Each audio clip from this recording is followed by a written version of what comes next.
Well, it's very windy out here right now, but if you guys can see those stadium lights way down there, the Hubsan actually made it all the way almost to the stadium, and that's about 1 kilometer away. And I'll be pretty impressed here if these ALFA antennas that I have, we're going to go ahead and replace these now, if these ALFA antennas get the same distance, because the Hubsan was pretty modified. And it'll be interesting to see if they get about the same after I install these. So, let's go and pull that back a little bit. I think they're supposed to be down and out like that. But, there we go. Okay, there's one done. Let's put the other one on here. If I can do this. Someone said do an installation video, so I'm doing one. Here you go. How to install the ALFA antenna.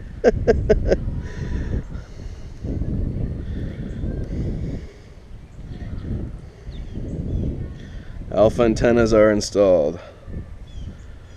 They are directional, so you're going to want to make sure to keep them just like that the whole time, so I can communicate with the quad correctly. Pretty easy. Alright, let's yeah,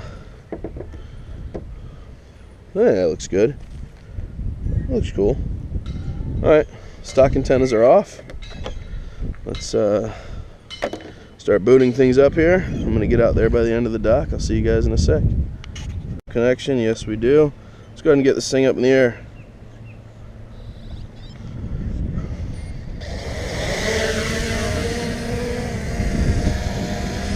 I have FPV.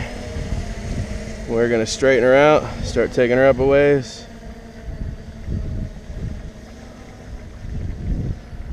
And it's pretty windy out here. Let's take her straight out.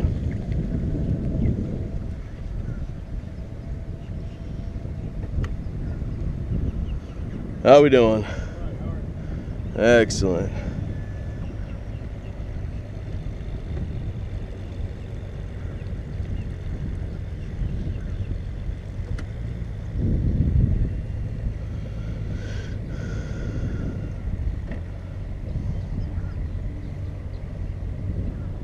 %, battery. Getting a lot of camera wobble here.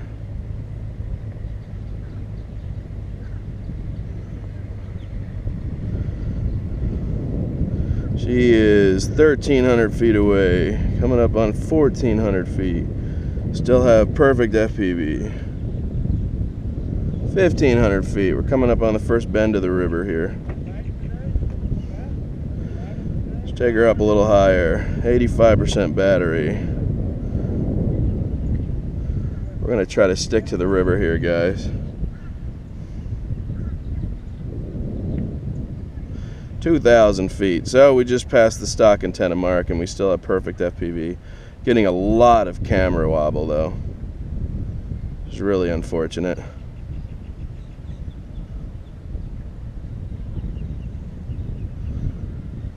Coming up on 3,000 feet. Let's take it way up here. 82% battery. So we passed the Hubsan's mark, 3,000 feet. Let's keep going. Get over the top of the field here. Try to stay on top of this building.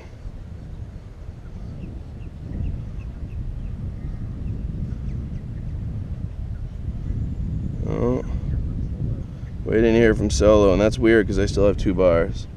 I'm still pushing forward. No. Nope. We dropped off for some reason.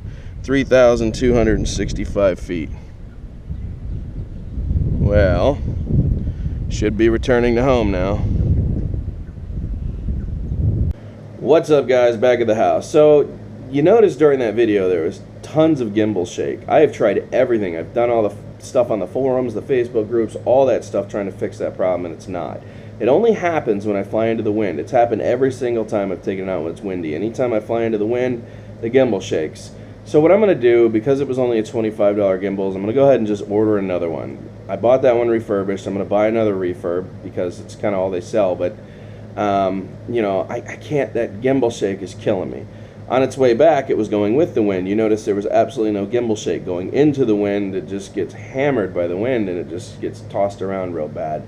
That gimbal should not be doing that. So once again, another week with gimbal shake. No matter what I've tried, no matter what I've done. Somebody suggested earbuds in this to soften the thing. That, you know, at this point, for 25 bucks, I'm going to go ahead and just replace the gimbal and see what happens. If not, then I'll have an extra gimbal anyways, just in case something happens to this one. But we are going to replace it. So let's talk about this. The stock antenna's got 2,018 feet, okay, in another big wide open area. This was another wide open area that I decided to go at today, and we did the same test with the Hubsan. The Hubsan did not quite make it to the field.